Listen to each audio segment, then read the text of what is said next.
Okay, Classroom Elite, yet again, another outsourced episode. But in my opinion, it wasn't as bad as the other few episodes. Okay, see, the problem with this, the other studio was doing really good adaptation-wise. This one's just like, we're gonna speed run through everything. They're going for the next record for Classroom Elite. They say, how much can we do in the volume? We're gonna speed run this shit. And I'm like, okay, wow, studio, whatever this was. I'm not really too sure which one this was. Wild, whoever did the script for it, because I have no clue how much I have to cover about now. But I'm going to do it in hopefully under 10 minutes because I don't like to make cut content too long. I like to get the information in and sort of out. So, overall, let me get to my review portion real quick. I did enjoy the app. If you guys haven't watched my reaction to it, go watch that. I do react to it every week. I did enjoy it. I really enjoyed the OST and some scenes to do with UN along with Horikta towards the end. And then I figured out, and then I went and read, I'm like, damn, they cut some bits out. It could have made it even better. But overall, I'm going to have to say 7 out of 10. Or maybe, yeah, adaptation-wise, it was actually a 6.5 out of 10 or 6 out of 10 just because of how much they did. But the way they presented it made it a little bit better. But at the same time, at least the character designs were better, I guess.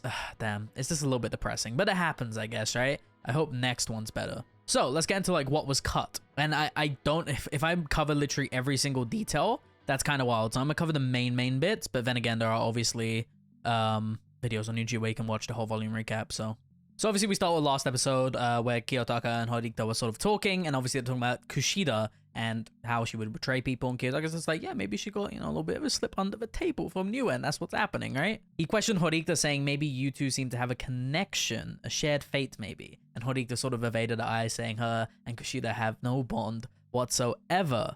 And then Kiyotaka asked the question, is like, if that's the case, could you say with 100% confidence that she wouldn't betray the class and you? And Horikta, obviously, this episode, like, you know, you can see the amount of L she even taken a light novel. She's very confused this volume. It's happening throughout the whole thing. Later on, in Saturday morning comes, and they're all in Kiyotaka's room, to be exact. There's like Sudo, Yamauchi, like people like that. I don't know why they're there. I guess they're chilling, and they're mainly just talking about girls by the looks of it. And they mentioned the disabled girl is Sakuyanagi, my beautiful baby over there.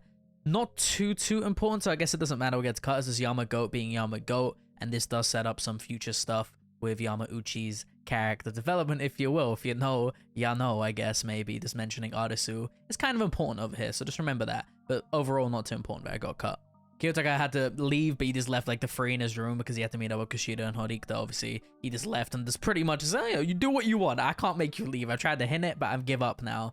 With all of them now there, they go to the grounds, and I guess they're sort of there to spy on everybody, sort of get some intel, I guess, what the thing is doing. And right after this, they went straight to the sports festival, so I guess this is the main part I sort of have to cover in a way. Sort of plays out the same. He says Horikta was the one who sort of organized this, and then they started talking about Class B's Shibata, saying he's in a soccer club, and they mentioned Hirata with that as well, saying he even seems faster than Hirata in terms of speed. But that also comes the introduction of Nagamo, not the introduction of, like, he should have been in the volume, but I guess he got cut out, technically. I don't know what's sort of going on here. I do think it'd be a next episode, but Nagamo was also playing, and we also get to see Nagamo shine a little bit. They talk about Nagamo, and I guess that's a bit it, but I'm really interested to see, like, why they sort of, cut Nagamo. This carries on for a little bit further. They're looking at other students. So the main thing, like this yet again, they're sort of just trying to highlight Shibata as a character within Class B, sort of, you know, saying he's sort of important, right? And then with that, it's just cut out. But I guess it is what it is, because we saw what happened with the sports event. So I guess this really doesn't matter in the grand scheme of things, huh? Now, when Horikta sort of confronted Kushida about the thing, she said it in a little bit of a harsh way. She says, you bore me, Kushida-san. And Kushida's just like, yo, that's pretty harsh, I'm not gonna lie. But she says, but I have to ask you something. And she says, between you and Ayanakoji, I'm getting a lot of questions. What is it? And she obviously asks about the UN. And she actually mentions, oh, did you tell Katsuragi that you were the VIP? You know, sort of asking about the traitor thing. So that's interesting there. Horikta said it's fine if you don't want to mention it. It's meaningless to dig up the past. That's why there's only one question I find important. Can I trust you to be an ally from this point on, is what she wanted to ask. But Kushida said, of course she wants to get to Class A along with everyone from Class D. It's just very interesting here. Now, the funny thing was Kiyotaka here, he sort of just left both of them together. He's like, yo, this is Horikta's strategy. And then with that, he pretty much just dipped. I'm like, god damn, this boy Kiyo is so savage, huh? Now, this is the important bit. We sort of get like set up for the later events within the next episode. And it is for the 1,200 meter race relay, it says Pseudo will be our anchor, and Hirata sort of sorting out everybody's position. The thing is, Horikta wanted to take Pseudo's anchor position. Obviously, Pseudo, he's not exactly going to say no. Horikta obviously had her reasons. You could probably guess it's for Oni-sama, but she had her reasons that she wanted to take the position, and she says he's good with a starting dash, but she will come in handy towards the end. So that's interesting. Just wait till next episode. There's going to be some nice stuff happening. Now the day of a sports festival, I think I would have to cover the whole chapter, and that would probably take like 40 minutes. So I'll just go through it a bit. Obviously, throughout the whole thing, we had the slideshow, what all the events were.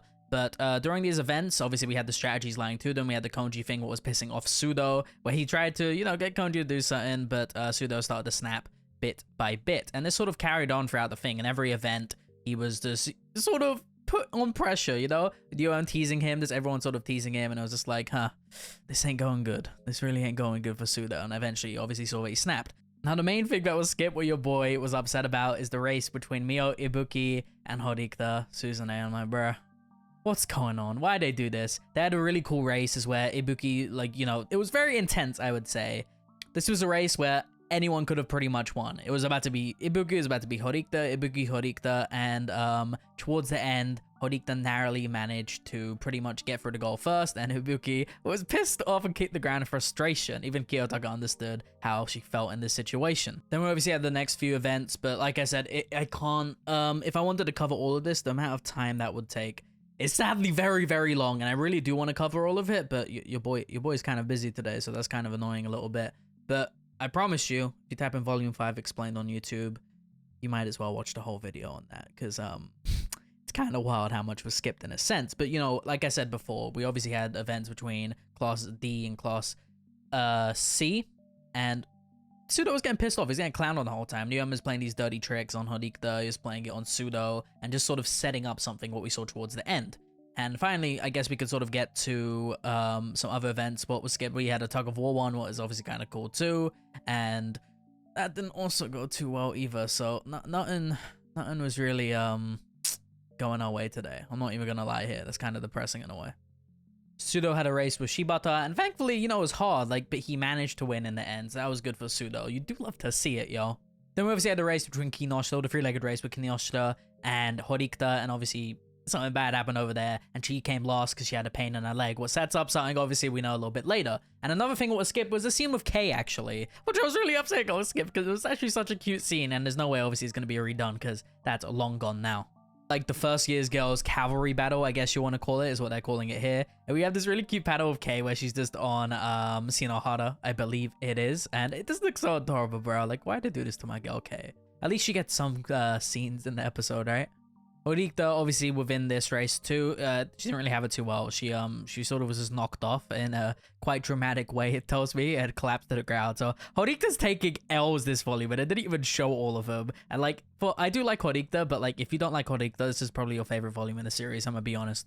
Then we had a sort of one with Kay and Ichinose, and thankfully Kay actually managed to snatch the headband from Class B thanks to her near suicidal resolve. You do love to see it from Kay though. My girl is shining in this volume.